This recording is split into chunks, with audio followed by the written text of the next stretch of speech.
¿Qué significa cuando decimos que una música es tonal? De una vez paren este video y piensen sobre esto. Apunten lo que creen que es una música tonal y luego siguen con el video. Después podrán comparar lo que han apuntado y lo que yo voy a plantear. Sobre esto hablaremos en la primera clase.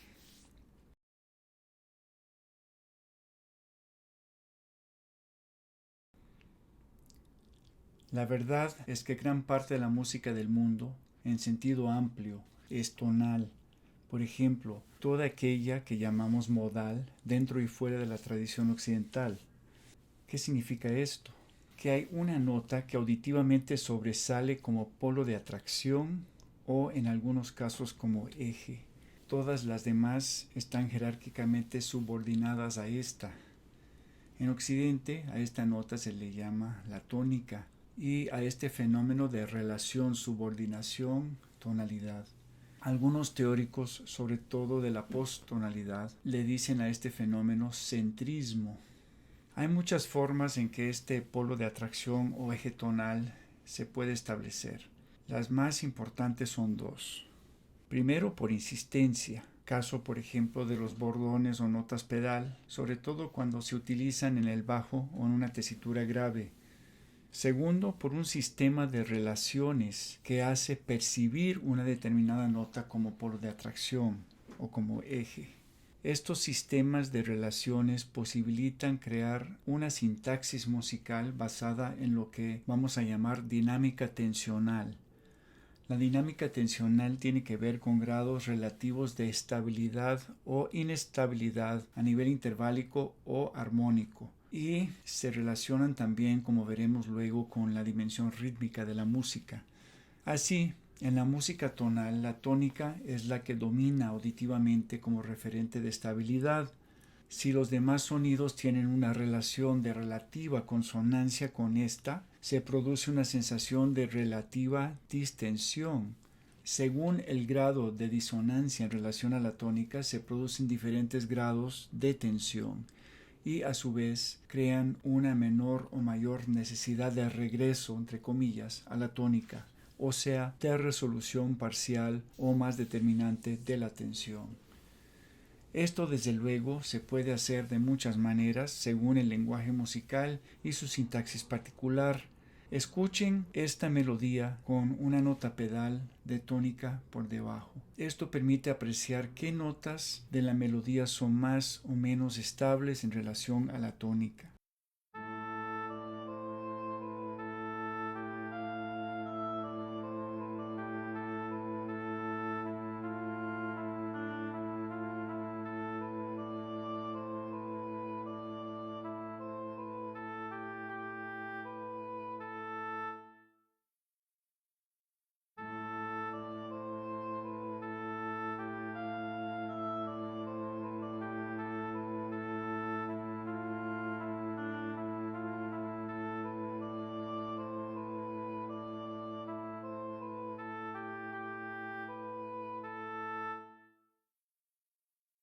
En conclusión, la tonalidad no es un lenguaje, sino un principio. Hay una diversidad muy grande de lenguajes tonales. La manera en que se generan dinámicas de tensión-distensión, de inestabilidad-estabilidad, fundamentales en cualquier forma de expresión musical, varía según los sistemas de relacionamiento jerárquico que se establecen en un lenguaje tonal dado. En muchas de las músicas del mundo, el fenómeno tonal tiene una dimensión preponderantemente melódica, con texturas monofónicas y o polifónicas, incluyendo lo polimétrico y lo polirrítmico. En estos casos, los fenómenos armónicos pueden ser o bien una extensión acústica de lo melódico, resonancias, armónicos, etc., como las que se producen con las cuerdas que vibran simpáticamente en instrumentos como el sitar indio o la viola de amore, o una coloración armónica o interválica de una melodía, como es el caso del órgano medieval, o si no, como un subproducto de la textura polifónica, en donde hay simultaneidades, pero el énfasis está en la relación entre las líneas melódicas y su organización interválica. Escuchen los ejemplos en la descripción abajo. Estos fenómenos de simultaneidad pueden tener diferentes grados de organización y control, pero la base está en la construcción melódica de carácter modal. Hay 3 ejemplos abajo, uno de el sitar indio, otro de órgano de la Edad Media y otra una pieza corta de Dufay. Ahora bien, vamos a empezar con una exploración inicial del mundo modal, que es un campo amplio que va mucho más allá de los llamados 7 modos eclesiásticos o diatónicos, aunque comenzaremos con estos precisamente por ser los más conocidos. Pero antes de ver los ejemplos y hablar de estos modos, es necesario aclarar una cuestión de terminología para que no haya confusión. Hay que diferenciar los términos colección, modo y escala. Les digo que abajo en la descripción también puse una liga, un enlace, para que puedan ver el texto de lo que yo les voy a exponer. Bien, una colección es un conjunto de notas y a la vez el conjunto de intervalos o acordes posibles de formar con estas. Por ejemplo, un conjunto podría ser do, re, mi, fa, sol, la, si. O do, re sostenido, mi, fa, sol sostenido. O do, re, mi, fa sostenido, sol sostenido, la sostenido.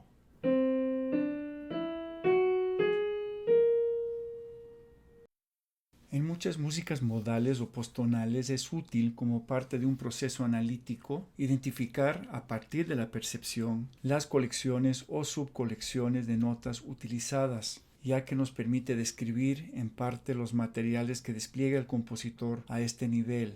No obstante, pensar solo en una colección es engañoso, porque la colección en sí misma no establece una sintaxis que posibilita la creación de un discurso coherente que tenga un posible sentido para el perceptor. Por ejemplo, la primera colección de notas mencionada arriba, lo que comúnmente entendemos en la tonalidad funcional como una, entre comillas, escala de do mayor, o bien como el modo jónico. Podría ser la misma colección que se utiliza para hacer una música que se escucha como en el modo dórico, frigio, locrio, mixolidio, lidio y eólico. Lo que hace que escuchemos un modo u otro no es únicamente la colección, sino la sintaxis que percibimos a partir del uso específico de las posibilidades de relaciones interválicas de una colección dada, con determinadas jerarquías tensionales. El modo es una colección de notas cuyo uso compositivo genera una relación particular de jerarquías tensionales, o sea, diferentes grados de estabilidad e inestabilidad. En el mundo modal más convencional de la cultura occidental, aunque también aplica en muchas otras culturas, las jerarquías tensionales se dan a partir del establecimiento sonoro de una tónica, un eje que representa la mayor estabilidad relativa. A partir de este referente se pueden crear relaciones diferenciadas de tensión con las otras notas de la colección, ya sea interválicamente o en forma de acordes con múltiples intervalos. Las jerarquías tensionales convierten una simple colección en un modo específico porque establecen una sintaxis para el perceptor. De este contexto surge la identidad sonora del modo. Podríamos decir que cada modo tiene un color característico que lo identifica. Esto lo retomaremos más adelante. Las posibilidades sintácticas son desde luego muchísimas y van mucho más allá de lo que generalmente se estudia como música modal. Como ya vimos, uno de los principios básicos para establecer estas jerarquías tensionales es el grado de estabilidad interválica y por tanto de consonancia o disonancia relativas entre la tónica y las otras notas del modo. Entre más estable consonante, menos tensión; entre más inestable disonante, mayor tensión. Entre más complejo el uso y la combinación de los intervalos, más complejas serán las relaciones tensionales. En este sentido debemos recordarnos que toda sintaxis es relacional y contextual. También que las jerarquías tensionales no son estáticas, sino que se dan en el marco de una dinámica sonoro-musical. O sea, la música se siente como un flujo de estímulos sonoros. Desde luego, la dinámica tensional en la música no solo depende de las alturas, también inciden otros factores como el ritmo, el tipo de textura, el grado de densidad de la misma, el uso del timbre, etc. En conclusión, y para simplificar, y partiendo solo de las alturas, la colección do, re, mi, fa, sol, la, si se escuchará como el modo jónico o mayor si se percibe a do como tónica, pero se escuchará como un modo frigio si se percibe a mi como tónica, y así por el estilo. Escuchen.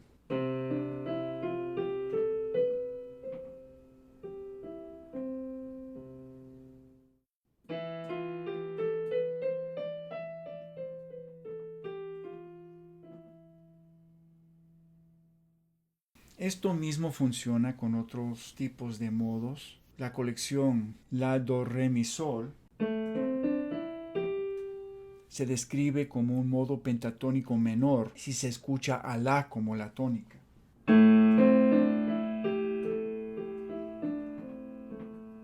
Pero sería un modo pentatónico mayor si se escucha a do como la tónica.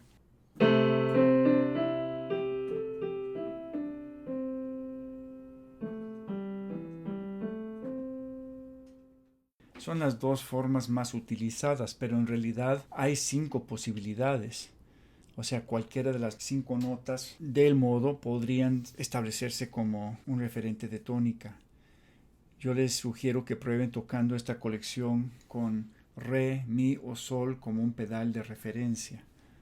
Incluso en modos de estructura simétrica, como el de tonos enteros, en donde la tensionalidad puede ser más ambigua por el carácter homogéneo del contenido interválico, es posible crear referentes de mayor estabilidad o por lo menos ejes que permitan que una nota sea jerárquicamente más importante. Normalmente esto se tiene que hacer a partir de la reiteración de una de las notas con mayor insistencia. Esto aplica de igual manera en colecciones o modos más cromáticos. Escuchemos primero un modo de tonos enteros.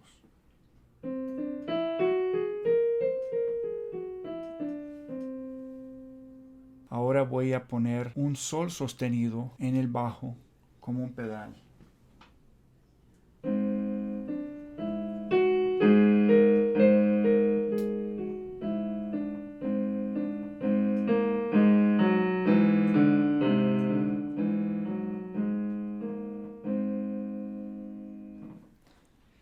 De alguna manera ese sol sostenido se impone como un eje céntrico por encima de la ambigüedad del modo como tal.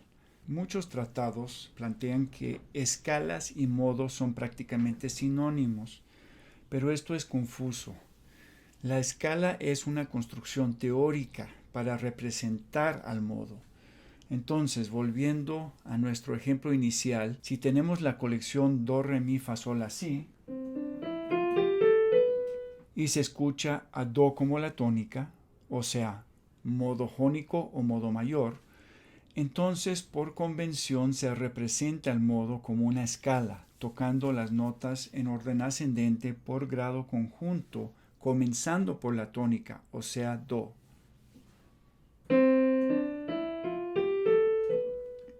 Entonces cada uno de los pasos por grado conjunto serían los distintos grados de la escala, ¿no? Segundo grado, tercer grado, cuarto grado, etc. Pero si se escucha a mi como la tónica, que sería el modo frigio, se hace la misma operación comenzando con mi.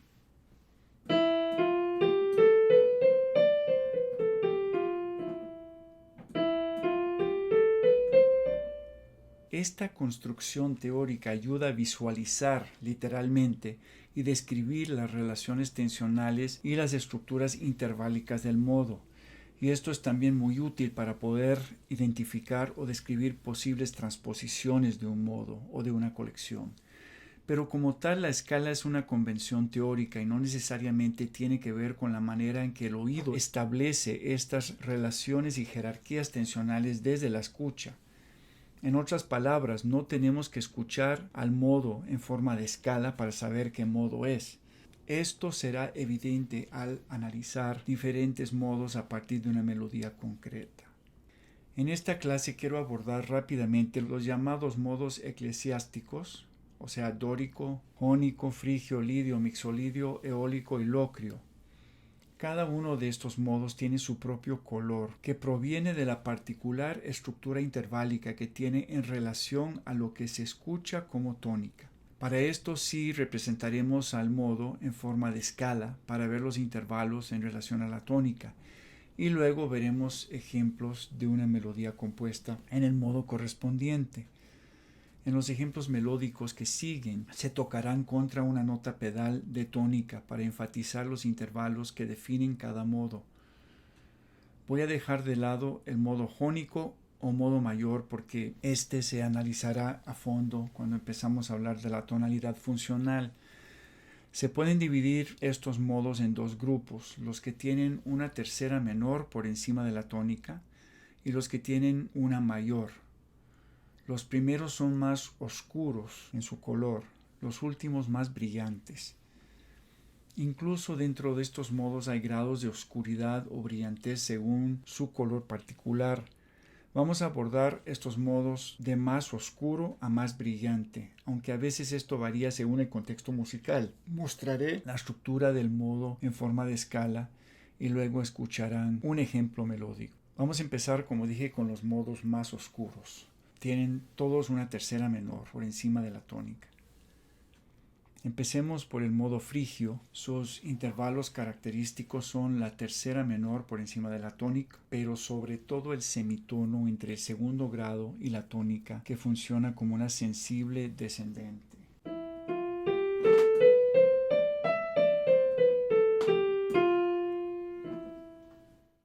Escuchen ahora esta melodía.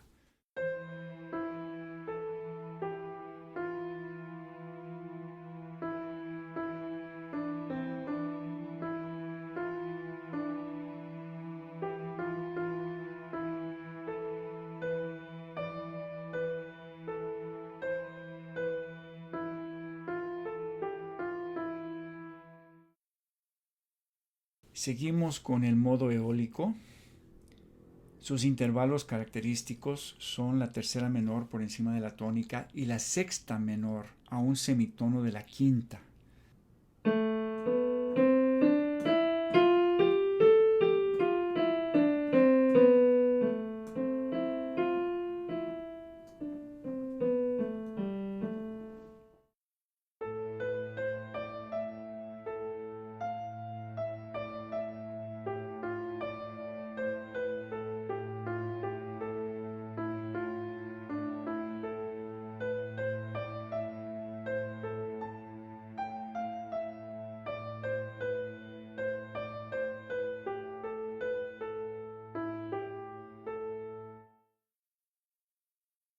El modo dórico. Sus intervalos característicos son la tercera menor por encima de la tónica y la sexta mayor. O sea, se parece mucho al modo eólico, excepto que la sexta mayor le da un poco más de brillo, un color muy particular.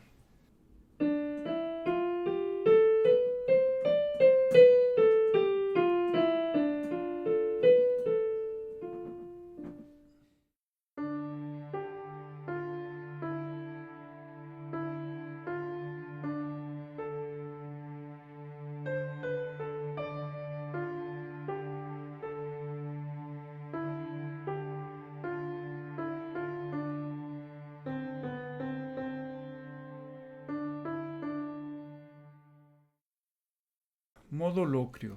Es el más disonante de los modos, ya que su quinta es un tritono, una quinta disminuida, que se combina con el semitono entre el segundo grado y la tónica, igual que el modo frigio.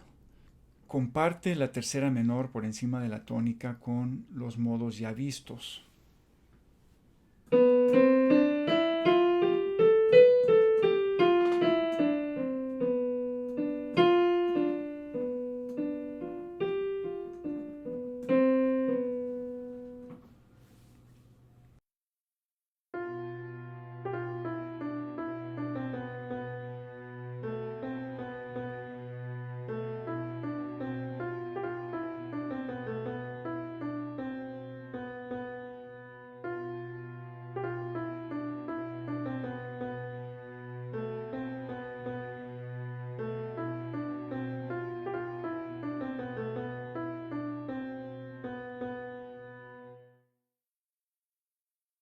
Seguimos con los modos un poco más brillantes. Tienen todos la tercera mayor por encima de la tónica. El modo mixolidio tiene la tercera mayor, como ya mencionamos, pero su séptima es menor.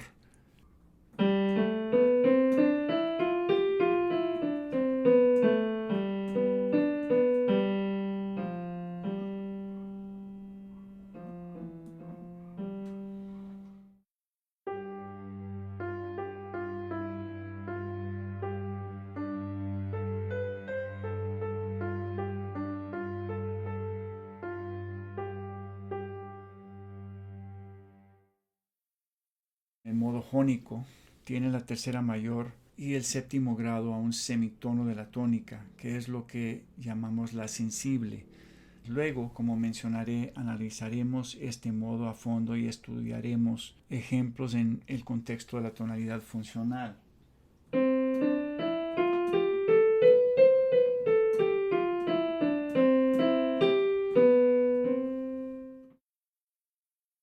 El modo lidio tiene la tercera mayor, pero el cuarto grado es un tritono en relación a la tónica, o sea, es una cuarta aumentada. Y tiene el séptimo grado a semitono de la tónica como el modo jónico.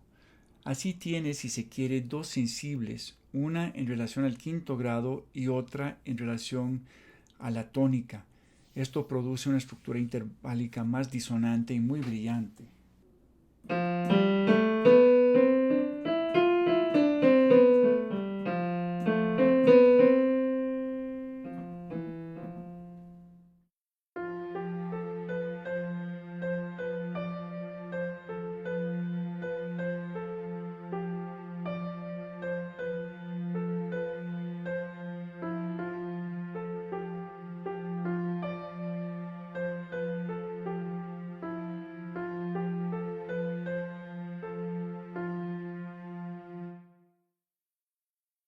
A partir de estos ejemplos quiero que compongan como primera tarea una melodía utilizando uno de estos modos, excepto el eólico y el jónico, que son los más conocidos.